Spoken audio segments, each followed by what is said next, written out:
Hello and welcome to this week's Texas Alliance for Life update. I'm Dr. Joe Poyman, Executive Director of Texas Alliance for Life. The upcoming elections are a crucial focus for us here at Texas Alliance for Life. We must vote pro-life candidates into office at every level. Nowhere are clear pro-life convictions more critical than for the President of the United States. We are grateful for pro-life President Donald Trump's strong stand for life. He has kept his campaign promises to the pro-life community. He has worked to defend life at home, protect life abroad, and defund the abortion industry everywhere. On September 3rd, he penned a letter to pro-life leaders and activists that confirmed his intention to prioritize pro-life policies at the legislative and administrative levels and continue to fight against abortion if elected to a second term. This letter describes a few of President Trump's many pro-life accomplishments since his inauguration, including transforming the federal judiciary with the confirmation of Justices Neil Gorsuch and Brett Kavanaugh to the United States Supreme Court, and more than 200 lower court judges.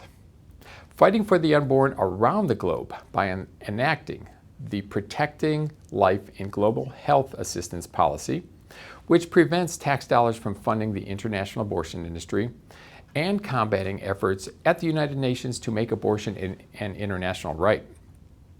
Stopping taxpayer funding of the big abortion industry, such as Planned Parenthood, through the Title X Protect Life rule. Fighting for the conscience rights of the Little Sisters of the Poor, and for medical professionals such as nurses from being forced to participate in abortions. Ending taxpayer funding for new medical research using aborted baby body parts at the National Institutes of Health. Becoming the first president ever to address in person the National March for Life. President Trump also appealed to pro-life voters in his letter.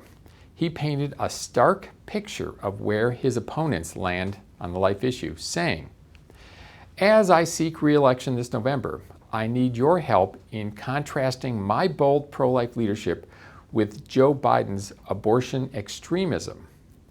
The Democratic Party unequivocally supports abortion on demand up until the moment of birth and even infanticide, leaving babies to die after failed abortions. Joe Biden's embrace of this extreme position is most evidenced by his support for taxpayer funding of abortion on demand.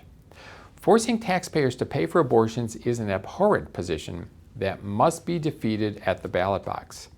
Joe Biden has doubled down on these positions with his selection of abortion extremist Kamala Harris as his running mate. With your help, I will win re-election, ensuring we have another 4 years to fight in the trenches for unborn children and their mothers."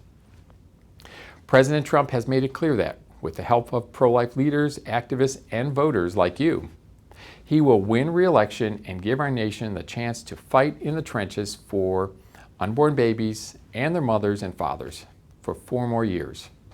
President Trump's clear, decisive pro-life plan includes specific collaborative steps to accomplish the following: continued transformation of the public judiciary, filling the Supreme Court and lower courts with judges who will respect the Constitution and not legislate an abortion agenda from the bench. Overcome Democratic filibusters in Congress to finally pass and sign into law the Pain Capable Unborn Child Protection Act, the Taxpayer Funding for Abortion Act, and the Born Alive Abortion Survivors Protection Act. Fully defund the abortion industry, such as Planned Parenthood, of our tax dollars. At the end of his letter, President Trump urged every pro-life American to join this effort and do our part to defeat abortion extremism in November. Let's each let our voices be heard loudly and clearly on this matter. Let's vote pro-life together. As a reminder, we have put together invaluable voting information for the pro-life community. Our pro-life voter guide lists the candidates for your area based on your address. You can find this tool at prolifevoterguide.org. Again, that's prolifevoterguide.org. Thanks for tuning in to this week's update. We will see you again next week.